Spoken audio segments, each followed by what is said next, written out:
fait que y a eu les céréales, les chips, les barres de chocolat, les boissons, les collations. Aujourd'hui, je fais les fast-food. Après ça, les types de moutarde. Après, les légumes racines. Puis après, je me crisse en feu. Fait que ça part. Pour commencer, on a le Tim Hortons, le lieu de rassemblement officiel des aînés qui ont pas assez de cash pour être des snowbirds. Qui l'eût cru que la meilleure option après passer l'hiver les deux pieds dans le sable, c'était de le passer à côté d'un faux foyer d'un magasin de beignes? Je trouve que Tim Hortons, c'est un commerce sympathique, ok? Cela dit, je vais vous dire c'est quoi le vrai problème avec Tim Hortons. Moi, c'est sur TikTok que j'ai appris que pour les Canadiens, Tim Hortons, c'est une fierté nationale. Pardon, moi je vous le dis, je n'adhère pas du tout au projet de fierté vis-à-vis de Tim Hortons. Un commerce, hostie, qui fait des sandwichs avec de la bouffe qui sort d'un tiroir. On ne peut pas célébrer du monde qui sont excités de servir de la soupe d'un bol en pain. Check! Moi, je prends faire des compromis. Et si on veut parler de fierté, va falloir négocier. Au moins une condition. Va falloir que vous trouviez un moyen qu'il n'y ait plus 8 mouches dans le rack à muffins. Autre chose, si je peux me permettre un conseil, entre 9h le soir et 5h le lendemain matin, juste fermez la place. Vous allez sauver ces salaires puis l'éclairage, alors qu'en parallèle, le nombre de clients déçus va rester exactement le même. As-tu déjà essayé de commander autre chose qu'un café passé 11 heures d'un Tim Hortons? Comme, il reste tellement plus rien, t'es genre... Venez-vous de vous faire cambrioler, câlisse? Tu rentres là à 11 heures, il reste 3 Timbits, 2 danoises, pis l'ambassadeur de la déprime derrière le comptoir. Être sur le chiffre de nuit au Tim Hortons, t'es pas un employé du Tim Hortons, t'es le messager de la déception. T'es celui qui annonce perpétuellement que autre chose qu'un café ou de la pâte sèche, ça va être trop demandé à soir. La belle province. Là, tu parles. Là, la fierté embarque. C'est là que je la reconnais, ma belle patrie. De la bonne bouffe de chez nous, câlisse. Quel père de famille grecque va me faire une poutine au pogo aujourd'hui? La belle province, ça devrait même pas être considéré du fast-food. Tu sais, quand t'as des pogos sur ton menu, t'es une cantine, man. Quel culot, quand même, de vendre des pogos dans ton restaurant. C'est comme... Nous autres aussi, on a accès à un Super C, pis à un micro-ondes. La belle province, je pense que ça se qualifie comme une autre dimension. C'est comme un autre univers qui vit en parallèle du nôtre, sauf lui, il est resté en 1988. C'est bien rare que tu vas entendre le pronom « yel » dans une belle pro. Tu rentres là, la clientèle, c'est que des gens qui s'ennuient du bon vieux temps où on avait le droit de fumer en dedans pis de lancer nos déchets par la fenêtre du char. Oh, pis des filles de 15 ans en mode photoshoot. Enfin, hostie, une occasion de porter mon t-shirt Pepsi.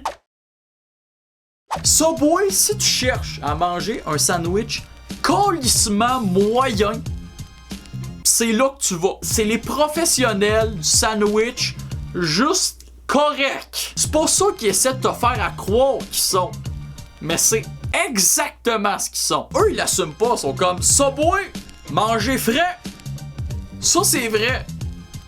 À condition que ta définition du mot fraîcheur soit aussi flexible qu'une gymnaste olympienne. Non, au Subway, on a la définition de la fraîcheur flexible. Comme, c'est quoi vos arguments?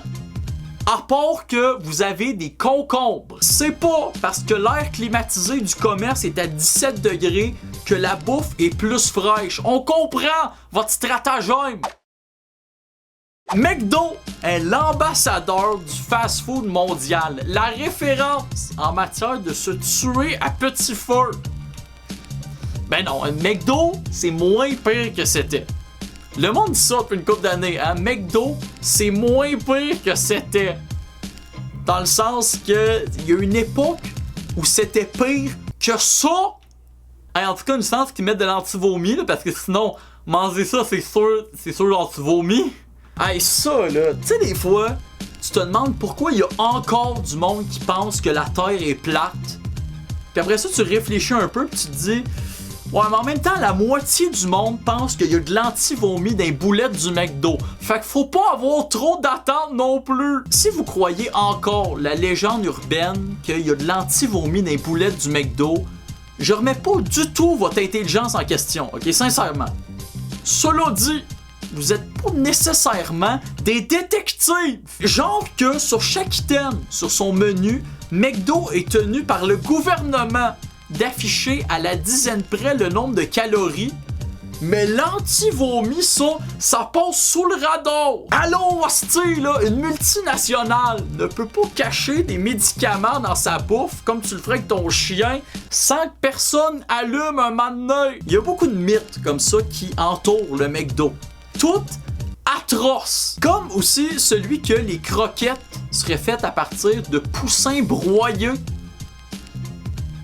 Tu l'air d'un hostie de fou, moi, tabarnak. Gobez ça, là. T'as aucune notion du processus de croissance du poulet, man. Pourquoi ils feraient leurs croquettes avec, finalement, du duvet pis du cartilage quand attends 3 semaines et demie? Pis ces poussins-là, c'est rendu juste une grosse calice de boules de viande. Probablement le meilleur ratio viande-volume de l'histoire du règne animal. Ben non, hein, eux sont pas capables. Ils ouvrent des œufs pour coller des poussins 3 cornés d'un broyeur. 30 croquettes par poulet? Oh, non! 3 poussins par croquette. Là, tu parles. C'est ça, faire de la business. C'est délicieux. Mais cela dit, juste par curiosité, c'est quoi le taux de mortalité des succursales? Ceux qui sont jamais allés au Five Guys, dans le resto, il y a des poches de peanuts dispersées un peu partout, là, des poches de peanuts libre-service. C'est-à-dire que pendant que t'attends en file, tu patientes en mangeant des peanuts. Moi, les arachides, je suis pas allergique, mais j'en connais dont le simple contact les fait asphyxier, puis décéder. Peux-tu croire que dans une école primaire, il y a à peu près 75 affiches qui disent de ne pas amener des produits contenant des traces de noix, alors que sur la façade du Five Guys, pas un hostie de mot sur la game. Ils vous attirent avec des hosties de bons hamburgers pour vous tuer avec leurs peanuts. Faites attention! Bref, comme pour toutes les vidéos Ellie Review de la bouffe, oubliez pas de laisser en commentaire la phrase « T'as oublié de parler de », là t'insères le nom d'un fast-food dont j'aurais pas parlé, comme PFK ou Burger King. Parce que c'est ça, c'est vraiment un oubli de ma part. J'ai oublié de parler du Burger King. Quel con! Ok, bye!